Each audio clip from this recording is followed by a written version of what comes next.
The King's Indian, a weird opening, hard to control. Today we're going to look at how to understand the King's Indian. It's going to be a series and we're going to start with a great game with dynamic play with black. And don't worry if you favor the white side, there will also be videos for white in this opening. Of course, it is black and white, but it's also gray. And sometimes something that looks good is not so good, and so on. So let's get into this weird opening that can be very hard to control for white. We're going to see a great attacking game by black. We're going to get some ideas of what black is trying to do, what to do and not to do, because you have to have sort of the right mindset to play this opening in the right way. And the victim today is Fabiano Caruana, one of the absolute best players in the world, and he's a very, very good defender.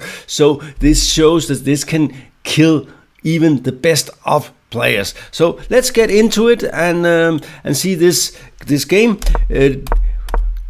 This is the King's Indian with d6. So black setup is like this, and what we already see now is white have more space. White have more space. And in general, we like space. Space is usually an advantage. Why is space an advantage? Because if you have more space, you can easily move from side to side and launch an attack on different angles, and it's more difficult to maneuver when you have less space and cover the weak spots and so on. But the King's Indian also tend to be dynamic with sort of asymmetrical play, and also sometimes a bit closed, which means that maybe the space advantage is not such a big thing, because if you have big space advantage where the center is blocked, you can't really do much. So it's very complicated, it's weird positions, very difficult to play. Of course, black has his chances or her chances, and this is the kind of opening you play when you want to play for a win with black. I think it's a very fascinating and interesting opening. I'm not completely sure it is correct. This has always been sort of my suspicion that it's not completely correct, but it's in a practical game, it's very difficult to play against the King's Indian, and black tends to do rather well if he's an expert. Okay, and we have this setup. This is a sort of a new refinement for white. The main line here is the classical, and after this black has three options. You can go for the Mar del Plata variation with knight c6, a lot of theory there, the old main line, knight bd7 and knight a6, which is the most positional line. And they are all playable. I think knight c6 is probably the best move and what white fears the most. White often gets a strong king side attack in these positions. And the thing is, even though white is winning on the queen side, it doesn't matter if he's mated, right? So it's the price is higher when you go for the king. That's also why a lot of players don't like to play against the King's Indian, because it's hard to control and the stakes are high. Okay, bishop e3. So, and here I think one of the setup black can choose is to go c5 and go for some Benoni setup, where maybe this is a little bit rusty, or so c5 is not a bad move here, but the main line is to, and what most King's Indian players would do would be to go for a setup with e5, and this is kind of the way the King's Indian is usually played. So and here we see that Rapport is ready to play a knight a6 line, because if we go here, then probably you don't have much better than this, and we'll go back to a normal line where bishop e3 is the main line. Anyway, he didn't play that. He played h3. And when I was younger, that was known as the Markogonov variation, and it has been very popular recently, especially with the plan which white simply decides to go d4, and d4 is not necessarily an attacking move. It's more like trying to clamp down on the king side and control it there, and then slowly squeeze black. And white will often, even when he castles queen side, have an advantage on the queen side. So if black does not have any play on the king side, it's usually bad news for black. So a3 is an interesting move, and we see that Rapport has his own idea how to play this. He's plays c6, so he's waiting with e5. And you could argue for something like d4 here is definitely possible. It's not necessarily a bad move. The thing is, maybe after something like this, you might play this move, and usually white would prefer to have this move in here. So he put the knight here because he really wants to control this way, so not to have something h5 or something coming, or black sitting on the dark squares or something. So this is part of the thing. So, but knight f3, of course, main line, e5, d5, and we see if you go knight c5 here, then knight d2 is white's main move, covering here. And of course you can play on the queen side, but you can also play on the king side, and white's position very nice and flexible. This move is not possible because the bishop is here. Well, you can do it as a pawn sacrifice. Kasparov did it when he was younger, but it's not correct. But he won because he's Kasparov. So knight c5 is not what he wants to play. He wants to play knight h5. And this is the typical King's Indian attempt to get counterplay. You will go in here, and this is and even if it's a pawn sacrifice, for instance, something like this, you will probably still play knight f4 and just don't give a shit about this, because this bishop here is now really a monster, and you might even play queen b6 or something, and it could be pretty annoying for white. And black will definitely get a lot of compensation for the missing pawn, because this bishop is really good, the black squared bishop. So and this is the kind of things that makes the King's Indian so difficult to control. You say, okay, I played the queen d2, and then I will win a pawn if he goes knight f4, and then he just go knight f4 anyway, and you said, I don't really want to win this pawn, and it's like, so this is the thing with the King's Indian that is difficult for a lot of players, and also why white is a lot of white players don't like to play against the King's Indian. And so g3, keeping the knight out, and basically black is preparing to go white is preparing to go knight here, and when the knight goes, then d4, and there's no knight coming in here. If he goes, for instance, here, of course, something like this makes no sense. You just jump in here. You don't care about if you lose a pawn or anything. You will get a lot of counterplay. Whenever this goes, this brings to life, and you can see that all black's pieces are ready to jump into action in this kind of position. So this is not what you really want with white. So g3 is the main move. Black takes on d5. I don't know why, just to maybe avoid that white can take and make the d pawn weaker, and f5. And this is a very typical kind of play, and you see that we're already ready for this move.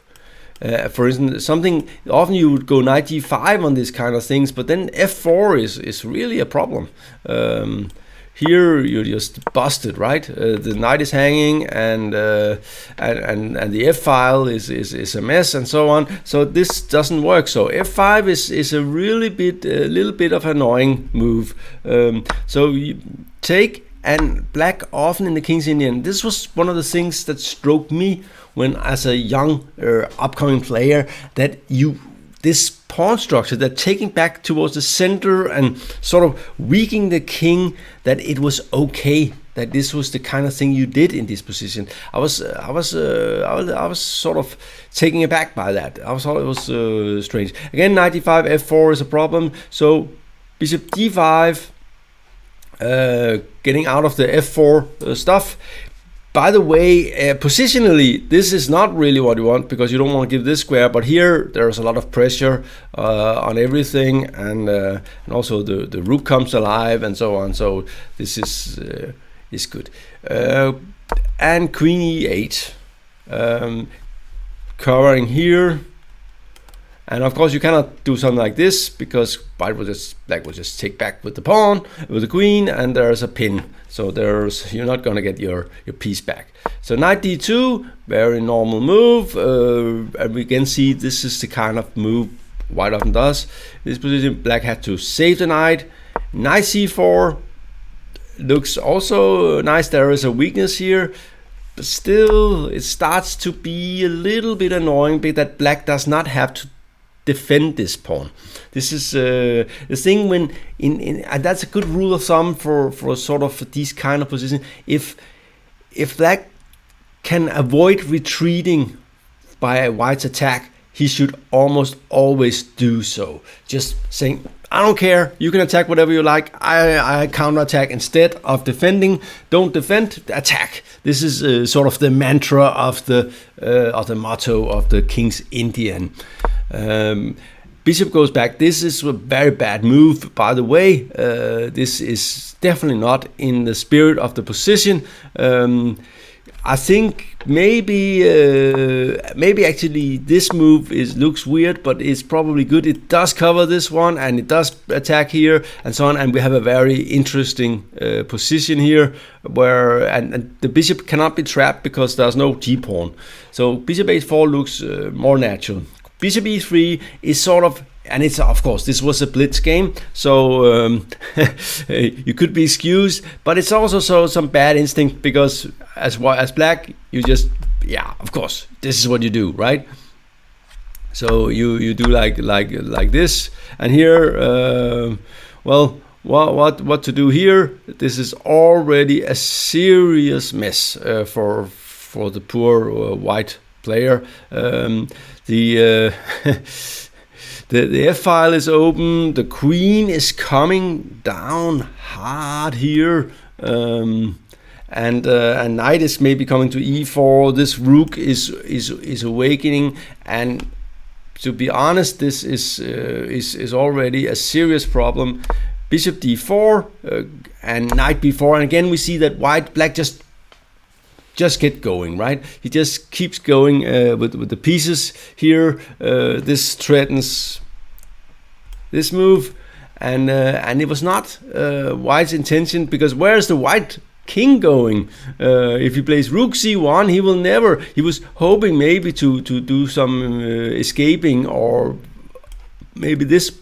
But it doesn't look like it's coming, and this is also a problem. So you're trying to pluck the d file. Maybe this is the way to present it, but it doesn't look safe, does it?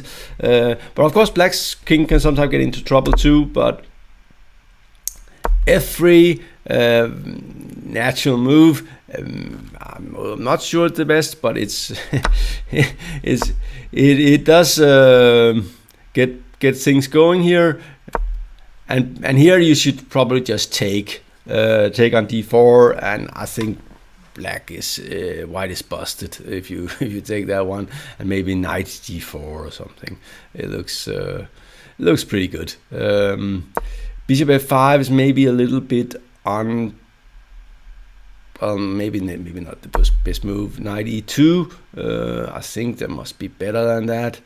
And bishop d3, and also it is starting to be a little bit shaky what black is doing, but I like the way black is thinking here. He said, I'm not going backwards, I am going forwards. I'm going forward all the time, and then we will see if it works. Because this is how we play, and the ultimate target is here, but there's of course a lot of pieces that could be lost anywhere.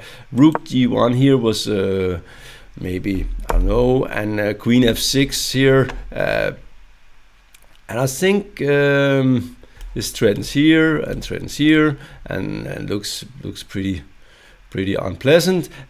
Still, I think maybe you should do something here to prevent bad things from happening. Maybe you should take the bishop here, or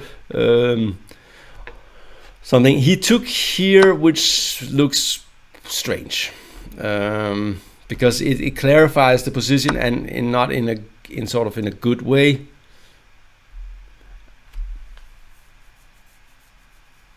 and I think black is already winning here. This pressure here is really serious. There's this one is hanging, and even sometimes this can come in, and well,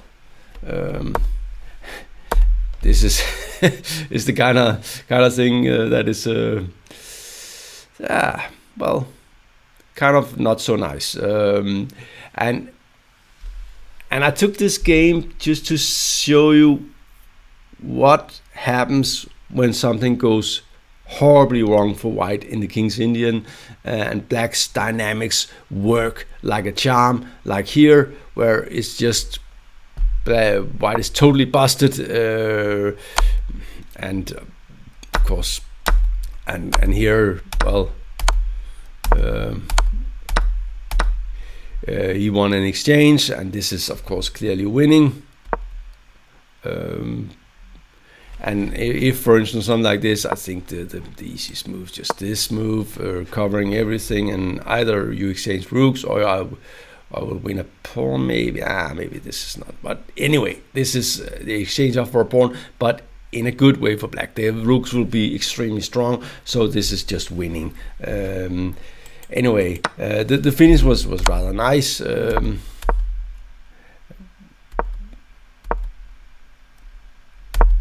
Threatening mate in one, be careful. And again, true to how he played the game, Rapport does not try to, he just goes forward. And here white fell for a mate in one, and black won. So to sum it up, the King's Indian is a fierce animal. You can be annihilated in a very nasty way if you're not careful. Like here, I think all the biggest troubles came from this move, simply allowing this with this push, which just made white's position a complete mess. So if he had moved the bishop maybe to h4, we would have an interesting fight. I think I would prefer black. A lot of dynamics possibilities, but white is not without his chances, and maybe you could say that it's a fair estimate that the best player would win in this kind of position. But a nice game by Rapport that really showed how to use the dynamics with black, using all his pieces, getting them all thrown at white's king. The next King's Indian game we're gonna see is gonna be a completely different picture, where black does not get this kind of dynamics, and instead led to suffer with his lack of space and so on. So you could look forward to that one coming in probably in the weekend. This was GM Talks. Thank you for watching.